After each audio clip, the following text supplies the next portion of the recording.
You are looking live at our split studios. This is Fantasy Baseball Now, episode 88 for our show, part of the ball9.com podcast network. Welcome back this evening. Memorial Day weekend has just passed. It's time to make those decisions.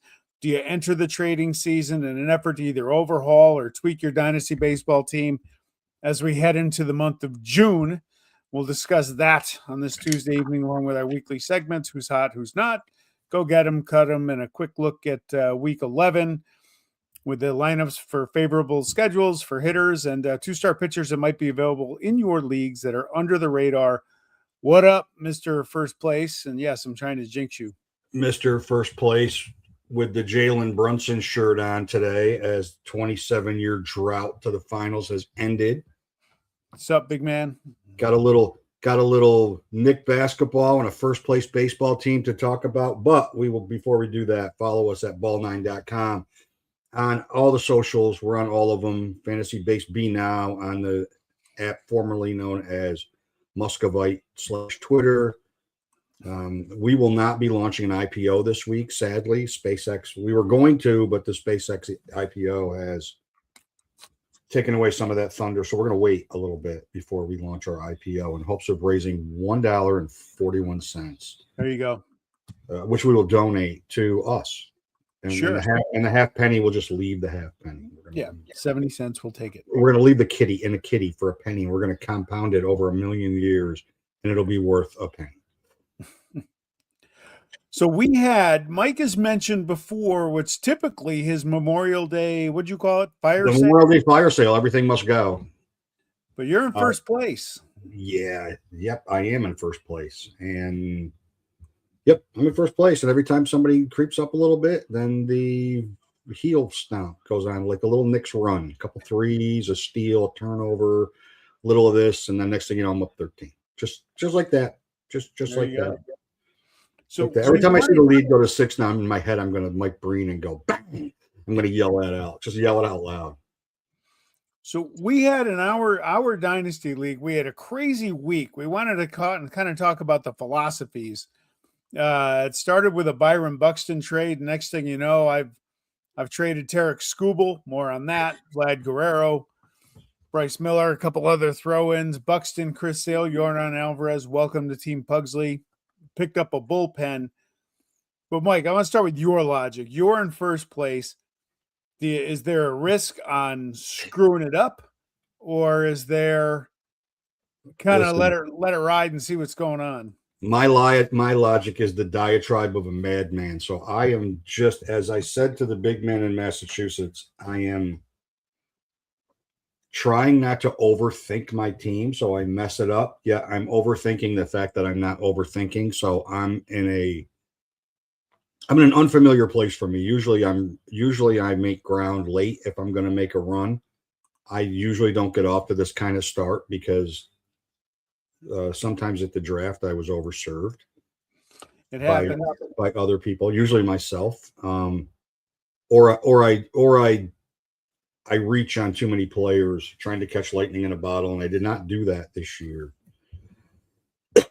I went more chalk and then reached on the bench and tried to fill my lineup out the right way, and it worked out. The move I had to make is that Ben Rice loses catcher eligibility for us in our league next week, so I had to get a catcher. Sadly, that first move was Adley Rutschman, which was quickly corrected because having Orioles on my team is like, look, I already know I could screw this up, but I don't want the Oreo jinx to help precipitate that. So and we're roto. This is not head to head, because head to head, you're always looking. Roto, I'm looking at categories that are tight. I don't worry where I have pretty sizable leads in a couple categories, and it's going to take a lot of screw up over the rest of the season to eliminate that. Yep. I look at categories that are tight and are there any changes that I can make that'll help that? But then those moves are take away from something that's working to get something that I need to fix. And I don't, so it was like, I will tell you, I like mock traded 50 trades this weekend, and I just was like, yeah, how do I fix this? How do I fix that? I looked at like I mocked up trades with other teams and other owners, and I'm like, you know what? No, I'm not doing it. I'm not doing it. I feel like I'm in a good enough spot that barring injury, I should be okay. And I got underperforming players that are starting to perform that I was counting on for big numbers. Jazz Chisholm, most specifically, who was on fire. So it's kind of hard. But then the immediate when this rush of trades floods through the timeline, I have to stop myself from reacting to that. Sure. And stop and not worry about. I'm pretty much doing a Costanza this year. I'm doing the opposite of what I would normally do. I don't care about anybody else's roster. I don't care about who's on their team. If I can get somebody that'll help me and I don't care about dynasty right now. I care about winning. So there's no dynasty. Anybody's on the table for me because it's going to help me, except for Paul Skeens. Just since the big man's on, I wanted to make that clear that Paul Skeens is not available. But anybody else I'll consider if it's going to make sure that I'm going to win. But it's too early for that for me. Sure. But if you're in a hole and you're running uphill and it's fairly tight the rest of the way, I mean, the next 6 spots are pretty tight and change in order on a daily basis. That's that I get. Like if I was in that mess, I would have been just as active and throwing players around this weekend as everybody else was. Yeah, like for me, I mean, I'm 4th place, not where I want to be, but I've been worse. For me, it started. My offense has been stagnant. Quite frankly, I'm tired of waiting for Tyler Soderstrom to start hitting. So I had a chance to get to me for Colson Montgomery. Then, we'll talk. I did. Seriously, that was one of the trades I had loaded up this weekend. Well, seriously, I'll talk because I just traded Gunnar Henderson after last week's show. Actually, that's another trade I made, but I got Bryce Terang there. But Otto Lopez, I'm investing him as my shortstop. But I love Colson Montgomery. But anyway, so I get Buxton Saturday morning because I need to spruce up that offense. Didn't give up a ton for him. And then next thing you know, I'm talking about Vlad Guerrero for Chris Sale. I threw in Bryce Miller because Guerrero has been okay. His power is not there yet. But if people remember, last June is when he really got cooking. And next thing you know, I got Bryce Miller and Guerrero for Chris Sale. I need those strikeouts from Sale because I have Tarek Skubal on the IL. So then Sunday, I'm driving home from Boston, and I'm like, what if I took a look at one of the lower teams in the league? Because I love Tarek Skubal. Love having him on my team. I love watching him pitch. I don't know when he's coming back, and he's not doing me any good right now. And the only one saying that it's not bad and he's going to be back soon is Scott Boras. And you don't trust that guy. I mean, my God, no thanks. Trying to get him traded. He is trying to get him traded. Someplace where he's going to sign a long-term contract. That's what exactly. So I don't know when he's coming back. So I contacted Weymouth Wildcats Sunday night, and I said, dude, would you trade? I needed a bullpen bad. I said, would you trade Yordan Alvarez and Aroldis Chapman for Skubal? And he was intrigued. He did the trade late Monday morning. And then the big man's like, hey, we got time for me to get Chapman because the man's never met a Red Sox he didn't want. And I flipped that trade into Daniel Palencia and Louis Varland. And now I feel like my bullpen got improved too to go with my hitting with Alvarez and Buxton and Chris Sale. And here we go. It was madness. And I loved every second of it. Including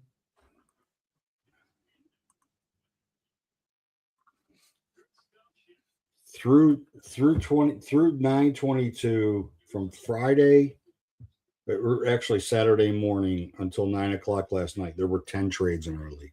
10 trades. Okay, that's more than I counted. But there were 10 trades, and I had to trade Cade Cavalli to get Adley Rushman off my team.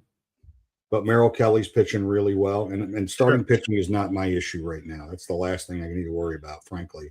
I need strikeouts, and Kelly's getting those. Cavalli's pitching well tonight, but not so much. But to your point,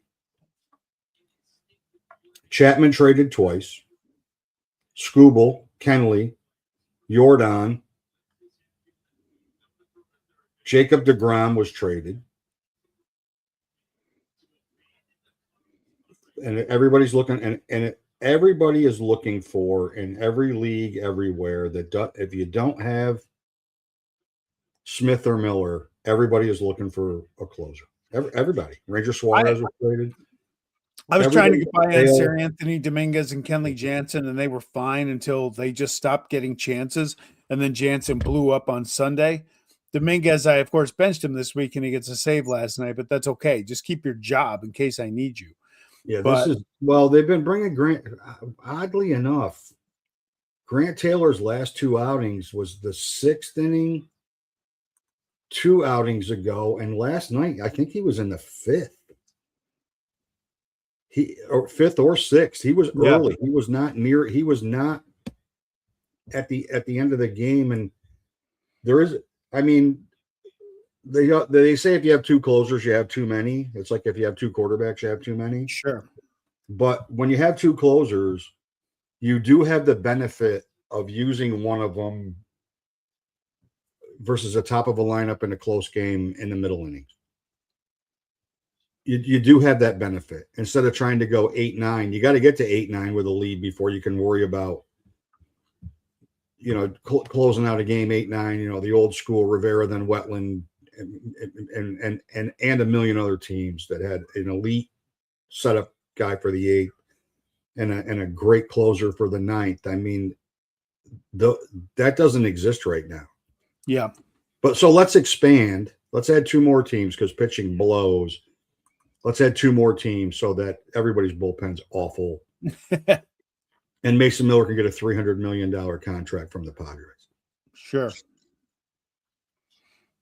Yeah, it's crazy. I get like if I'm on the flip side, if I was in last place and it was this time of the year and I'm already 60 points out of first, not to call out any teams in our league. If I'm 59 points out and I got a chance to trade Jordan for a dynasty player, I'm doing it. Yeah. Like I'm making sure right now I'm collecting. I am going to collect those assets. If I can get any of the guys we talked about next week, if I can get McGonigal, Weatherholt, Griffin, if I could find a way to get Skeens, if I can find a way to get any of those guys that I know that I'm going to have probably on my team for 3 or 4 years before I decide to trade them because I may win. It's kind of tankathon for draft picks, but in this case, you're tanking for elite players. Sal Stewart. If I get Sal Stewart and I'm in last place, I'm doing it.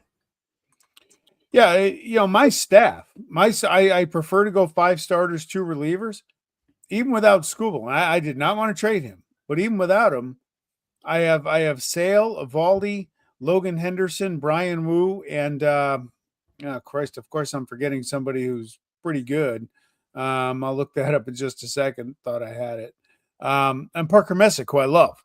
So I'm not hurting. Having Skubal would have made me better, but Sale's is a good constant prize, and I improved my bullpen. Now, that said, I got a lot riding on Chris Sale and Byron Buxton staying healthy, so hopefully they have figured that out. Nobody makes you better when they're not playing. Nope. No. Nobody. I mean, if you were in 8th place, you probably wouldn't have traded. No, I wouldn't have. I'm in 4th and I'm battling for 3rd. Exactly. And I did see Parker Messick pitch on Sunday. I did see him live. And for the life of me, I don't know how he doesn't get battered all over the ballpark. I sat right behind home plate. I'm like, I could hit that. They let you down there? They didn't want to. God. I wasn't right behind home plate. I was a few rows back. I wasn't television viewing. My bulb dome was not on the broadcast, but I could see all the movement on all his pitches and the speed and see the speed. And I'm like, how the hell does this guy get anybody out? How does he get anybody out? He has been fantastic. Crafty lefty. That's what he is. He's a crafty left-hand pitcher, and he's been really, really good. Yep. He's a 24th ranked player on CBS. 24th ranked player, not 24th ranked pitcher. He's the 24th ranked player on CBS. He had 7 great starts last year down the stretch for them before the playoffs. Yeah, he did when they called him up. He was great. Yep. Love him. He was great, and they, I don't know how they do it. They keep finding these guys, Cade Ciccone, like who's didn't have a great start tonight, but like they keep finding these guys that allow them to compete the way that they compete. And they're first place team right now, and I don't have any idea how. I know. The first place team is Stephen Kwan can't get a base hit. He's hitting 208. He got dropped today in our league. And I immediately looked at him because I still have not cut Ramon Laureano. I don't know why. I got a little soft spot for cheaters. So I got and there's nobody out there better than him. Yeah. And I'm like, oh, there he goes. He's out. I look at Quan's stats. I'm like, he's back. He's not going. That's not the move. That's not going to help me. I'm not going to play either one of those guys over what I'm playing right now. So it's just it is thinking time, and then the next pivot point will be the All-Star game. That's the next that's the next pivot point. And then from about August 15th until Labor Day weekend, there will be chaos. Pretty much. It's last year by this time I was selling. I was dog shit team. I had to sell. You could have sold the day after the draft last year, frankly. I could have. I'm not at the point where I'm really starting to track categories yet. I know I'm not dying in any one category, so I'm good there. I'm competitive in all the categories, so I'm just going to keep letting my guys play. Hopefully this offensive funk ends a little bit. Alvarez homered last night in his debut. Thank you. We'll see. Maybe Soderstrom figures it out. Maybe he does it on your team with Colson Montgomery. Otto Lopez is the key to that. Trading Gunner would kind of hurt. But again, I got Bryce Terang. To me, he's the best second baseman in fantasy baseball. Yeah, I mean, you called out Ketel Marte last week, and he obviously watches the show. Sure, who wouldn't? And he's like, "Fuck that Pugsley dude, I'm still great." And he went on a complete, absolute tear last week. I don't know if he was National League Player of the Week, but he very well could have been. He and the Diamondbacks had a really good week, so. Yeah, it's funny. It's funny because I look at the teams that are in first place, throw the Dodgers out of the equation for the purposes of this conversation, and the A's a little bit because offensively there are a number of fantasy relevant players that you would want on your roster from a fantasy standpoint. Yeah, but Tampa, Cleveland, not the Braves, but Washington's in second place now. St. Louis is having a really good year. They're not like that. You look at those teams, Minnesota, look at those teams, and you're like, who on those teams are fantasy relevant players? And then you even wonder more how the hell they are where they are. Like, it's just, I'm done with, I said it last week. I'm done. I'm not, it's 10 years of this with Tampa. I'm done. I'm not, Tampa's good. Tampa's always going to be good. If they have a terrible season, it's a fluke. Yep.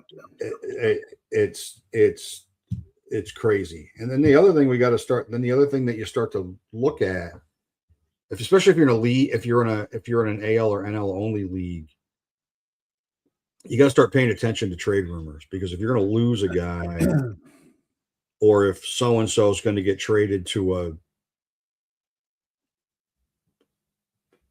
contender, but his role may change. Like Buxton to me is a key player, because if he waives his no trade clause and the Braves make the right offer, he's a perfect fit for Atlanta. Yeah. And and he wouldn't lead off there, so his offensive productivity would even improve. I'll tell you what unrattled me a little bit with that Scooble offer up Sunday night into Monday was I wake up and trending on Twitter was San Diego with a big interest in Aroldis Chapman to set up Miller. I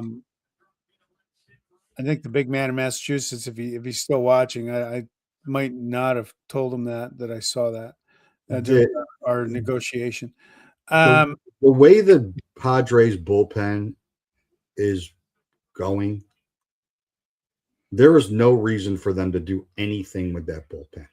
Nothing. If they're going to make any moves, they need another starter, because I don't know when or if Joe Musgrave's coming back. Lucas Giolito was a great signing for them so far, but he won't be, because he's Lucas Giolito, and they're going to wish they never signed him probably in 2 or 3 starts here. And they have no power. Yeah. I mean, we'll talk about Jackson Merrill in a little bit, but like Fernando Tatis has zero.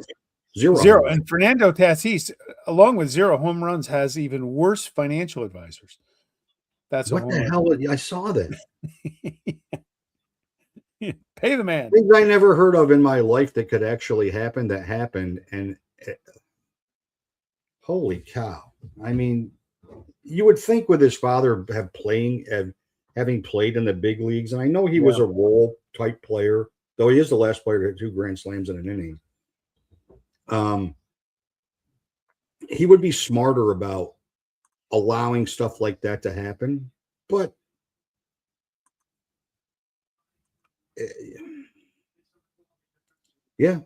turned $2 million into 34 the wrong way. Sure. Not good. Actually 37 with fees. Not good. Hey, before we move on, Todd says there's a long way to go, and he's right. Backstretch of the Derby. Do you worry about overdoing it with your team, or you, like I said, just going to go let them play and hope it keeps going? Yeah, I told you I'm overthinking that I'm overthinking. I shouldn't be thinking at all right now. I should just let it go and just look at pitching matchups for the week to tweak that lineup, and then who's hot. And this should take somebody's spot in my lineup from a batting standpoint. And then and position eligibility, I obviously had to look at. Yeah. I really missed on my expectation that Ben Rice would stay dual position eligible.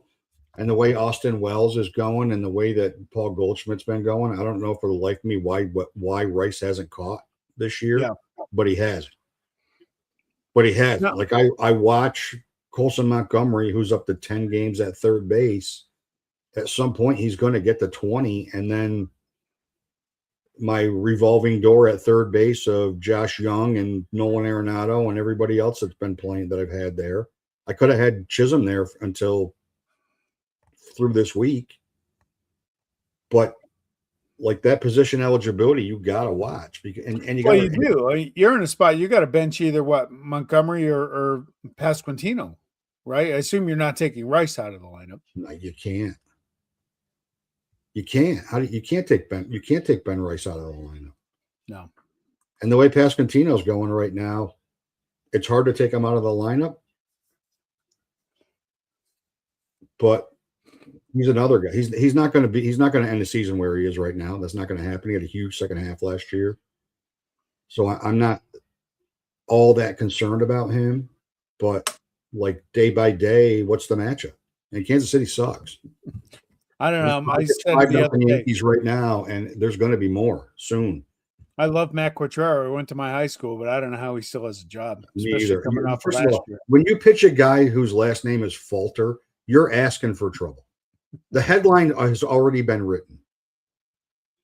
Bradley Falters in the first. I mean, it's like the headline is always already written. Sure. So, yet they trot him out there. Though Bubic goes on the IL for them. Lugo's been, our favorite player from last year's not been great. No. Ersig's been getting slapped around a little bit, and so there's rumors that Daniel Lynch may close for a little bit. And there's no update on Estevez at all. I mean, Maybe he stepped on a crack in the sidewalk and hurt his ankle again. Who knows? Who knows? Who knows? Shall we go to who's hot? Yeah, we should go to who's hot. Because I want to gloat on my 2-start pitcher for the second straight week. I look a hell of a lot smarter than I am. Yeah, we're both on a little roll for 2-star pitchers. Yep. Yeah, your guy, Good evening, Bobby. I closed the show 2 weeks ago cursing Merrill Kelly and saying he should not be rostered in any fantasy league. And since then, holy crap. His last 21 games, he's CBS ranked 4th. Yeah. Things you never thought you'd say. 29 innings, 4 wins, 2.17 ERA, 0.83 whip. Had a good one last night. It's with him. He's dangerous. He's owned in 82% of CBS, started in 72. You got to pick your spots with him, but he's a good, dependable 5th starter, possibly 4th. Yeah, you're right. And Max Meyer, though he is up to 91% owned, how he's only 65% rostered, I have no idea. He was great this weekend. He's 5-0. On the year, he's 5-0. He's 68 Ks and 60 2/3. Excuse me, 1.05 whip and a 2.52 ERA. In his last 3 starts, he's 18 2/3 with 23 Ks, a 1.93 ERA, and a 0.96 whip. Not only is he a must roster, he's a must start. Sure. And I don't care what the matchup is. Now, I do know, I mean, I get it. You know, the Mets scored, 2 runs over the weekend against them? It's a crying shame. It's a terrible crying shame. I mean, I really feel bad. The only offense that's more putrid than them is the Rangers.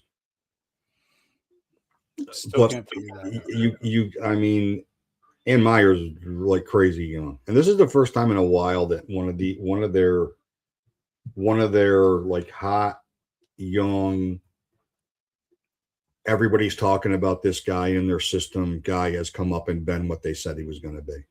Snelling gets hurt. Yep. That was fast. Garrett's in the minors. Weathers is on the Yankees. I mean, it's like they develop a lot of really good pitching that just doesn't seem to pan out. Max Meyer is 100% panned out. And then on the flip side, we got to rename. Is Ian Happ? Has anybody ever been on this more than Ian Happ? He makes multiple appearances. This might be the Ian Happ Who's Cold feature. I've said it a million times. I would never have this guy on my team. When he's going well, I'm not sure what he does for fantasy that actually warrants a spot. Right. Last 21 games, 147 average, 9 runs, got a couple homers, 5 RBIs. That team can't buy a win right now, and he's not doing anything to help anyone, including his fantasy owners. He's just terrible. Every time we talk about him, we both say the same thing. Yep. I'm never rostering him, but if I was building a baseball team, I'd want Ian Happ on. If I was building a real team on the field, I would want Ian Happ on my team.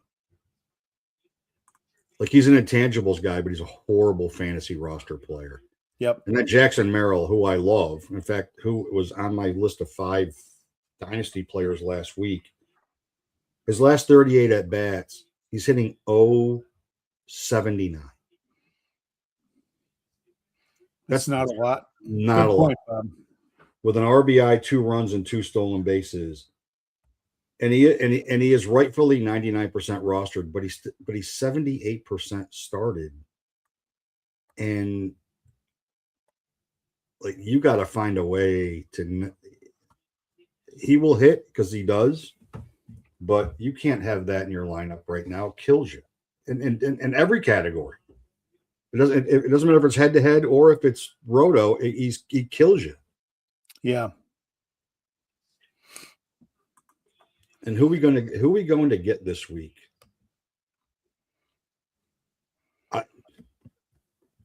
So, full disclosure, I had kind of looked at yours as I was doing mine. I had kind of looked at yours. Yeah. And Ben Brown was my who's hot. Okay. And then I looked at yours and I'm like, dang it. He 44 and 2/3 this year, 47 Ks, 2.02 ERA, and a 0.99 whip. He's handling the starting duties just fine for a team that can't win a game. I mean, they just moved him into the rotation, and he's Yes. been excellent. Yeah, I watched him pitch the other day, and he's good. I mean, You've heard a lot about him. He's a 5-inning pitcher. That's what that's what they're letting him do. They're not giving him any more than 5 innings. But Yeah. I mean, his last 3 starts he's got 20 Ks and 15 innings. Yes. And a 1-ish whip and a sub 2.5 ERA. I mean, and they suck right now. They're terrible right now. Sure. He's their best starter, sadly, right now. He's their best starter because I have Imanaga in 2 leagues, and he's been not great. And then for me, it's Jake Bauers, who is only 64% owned, and he's first base 34, and it's probably right. But I mean, he's 7 homers, 29 RBIs, 28 runs, and 4 stolen bases on the year. And in the last 2 weeks, he's hitting 368 with a homer, 8 RBIs, 5 runs, and a steal. And like Vinny Pasquantino not hitting for me, Jake Bauers be better in my lineup. Yeah. He'd be far better in my lineup. I mean, he's on fire, and not oddly enough, he's on fire. Andrew Vaughn's also on fire with no power. Churio's back, Yelich is back, and the Brewers are like number 3 in power ranking again. Yeah, it's amazing. Logan Henderson goes on the DL today. They're like, yeah, okay, it's fine. He got DL? Yeah, they're saying mid-June for him. Ah, crap. I'm glad I benched. At least I benched him. I'm like, he's got a back thing. Sit him down. They did this to him. Remember last year, though, this is what worries me with him a little bit, as well as he's been pitching, is he got injured last year. They sent him down to, kind of get his legs back under him in AAA, and he never came back. No, I think he's earned his spot, though, this year. He's been great. Yeah, I agree with that. And then these 2 guys. I beat you to the Cam Smith. I caught him before you had this. Yeah. I like him, though. I saw he's owned him 42% of leagues, started in 21, 0 RBIs in his last 21 days, 170 batting average. I know he's a good young talent, but I mean, you obviously didn't enjoy the experience because you cut him. But I did get rid of Jaron Duran to get him, and he never spent 1 day on my active roster, much like Duran. I just couldn't look at Duran on my roster anymore. Yep. And then Robbie Ray, I know he's still 87% owned, and he's only 39% started, which is 39% too high. This is 7 years ago, Robbie Ray. This is, how did this guy get a contract, Robbie Ray? He's on the year, he's 3-6 with a 1.38 whip and a 4.6 ERA, and he's less than a K an inning, which was never his calling card. He's walking a million guys. He had 7 walks the other night. His last 3 starts, he's got an 11 ERA and a 2.38 whip, and it's been ugly. I mean, ugly. You're making Todd's night. You're making Todd's night, because the last time Ray got blown up, I got a text, I think at 6:30 in the morning. He said, I enjoy Robbie Ray sucking all the time. I'm saying cut him for this reason and this reason only. Avoid if you cut him, there's no temptation to have him in your lineup. Because the way he's pitching right now, you're going to look at matchups and go, oh man, he's going to mow these guys, strike out a lot. He's going to mow them down. And then, and you're going to look at the box score in the second inning. It's going to be 8-1. The Giants are getting blown out. After you scratch your head on how the Giants actually scored a run, you're going to realize Robbie Ray pitched. And you're going to be like, well, I guess I should have listened to Mike and just cut him. I like Robbie Ray, but I don't like him this year. And as we look ahead to next week, I'm taking the flyer of all flyers next week with my guy. He just got picked up in our league literally 2 minutes ago. his ERA is 6. His WHIP is 1.5. He's still 65% rostered, now 66% rostered after this transaction. He's only 29% started, but San Diego doesn't hit, and a lefty against the White Sox I like Nola against I like Nola's stuff against the White Sox. He just his always biggest problem has always been that one inning. Yeah. That if you're a Phillies fan, like you want to go light his car on fire because of that one inning. But this year, that one inning is even worse than it usually is. I don't know how many players in baseball have made more money off one really good playoff run than him and then sucked that bad after he signed that contract. My guy, Taj Bradley, I don't know what it is. Usually Tampa finds the right mix with their young pitchers. Not so in this case, because he's a guy that ripped out the hearts of a lot of fantasy owners in Tampa. But Minnesota's playing good baseball, right? His last 3 starts, 2-0, 2.50 ERA, good strikeout rate. White Sox at home, Kansas City at home. Yeah, why not? Why not? 2-star guy. And he had a pretty good start. Did he pitch yesterday? I think he did. No, it was Zebby Matthews yesterday who pitched pretty well. I mean, he's had he and Shane Baz are similar.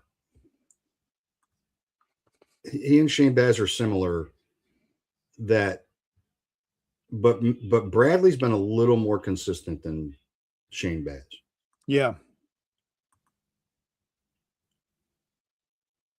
Fucking Nola.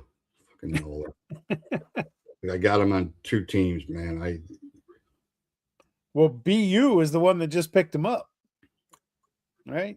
Yeah, we'll see if he has him on his roster tomorrow. If he's on my other 2 teams roster tomorrow either, because he's active for both games. And then my first choice would have been the Brewers this week, and then I saw that you had selected the Brewers. They're going to Colorado for 3, Giants at home for 4. 7-game weeks are always a bonus. Yep. And I like the Reds at Kansas versus Kansas City, who can't get guys out, and at St. Louis. And the Reds scoring runs has not been their immediate problem. The Reds getting people out has been their immediate problem. Though Chase Burns is dealing tonight. Lodolo was good yesterday after being really bad for his first 2 starts back from being injured. Hunter Green's throwing. So maybe, and that division is so tight that like one good week you're right back in the mix there. Especially if the Brewers get like 5 rainouts and you got a half a shot. Yeah, right. I can't. They're another like. They're tough. How do you like up and down the lineup? Up and down the lineup. They have 7 games. If they hit 9 home runs next week it's going to be a lot. And in those 7 games, they could easily go 6-1. Easily. No Priester, no Woodruff, no Henderson. They're going to roll guys out there that you never heard of, and they're still going to find a way. And then they got the guy who threw 57 pitches over 100 miles an hour the other night. Yeah, it's crazy. He's insane. He is insane. And he's a guy that a lot of people worried about at the start of the year because he didn't finish strong after taking the world by storm last year. Yeah, his walk rate went up a lot at the end of the year, which is what was the concern with him coming out of the minors. That's not. I mean, walks are up almost a walk a game across baseball this year. Not because of him. No, he's lights out. Yeah, he's been really he's been really good. Damn, Logan At least the Henderson. Cubs aren't going to get booed by their own home fans tonight. Good. They get a break. They're getting cheered by the 11,266 people in attendance in Pittsburgh as they're getting bludgeoned. And they've decided to bring your guy Palencia in to a 9-1 game in the 7th. Great. Some work. Yeah, I these are love those non-save opportunities for my closers. Yeah, and blowouts, and then you look at and they're half disinterested, and you look at the line score, and you're like, Christ, like they're just half disinterested. Like, yeah, okay, all right, I'll take the ball. We're getting killed. I guess it's better than putting a position player in there in the 7th because we're going to wait till the 9th, and then they go out and give up 4 runs on 5 hits and 2 homers, and you're like, why'd you bother? It always happens. Thanks, Craig Counsell. Thanks for nothing. Every time. It's odd, isn't it? It's a really crazy thing. It's a mental position.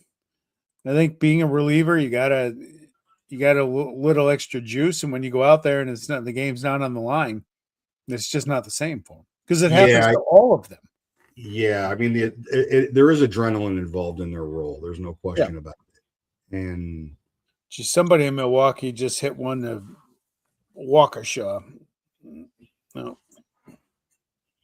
Your favorite player, and you're soon to be, and a guy that you're going to soon find a way to put on your roster, Anthony Volpe, has a homer. You know who that player was? It was Jake Bauers. It was Jake Bauers. I saw his name just now. Good call. I'm like Nostromicus. And while we're at it, speaking of the Brewers,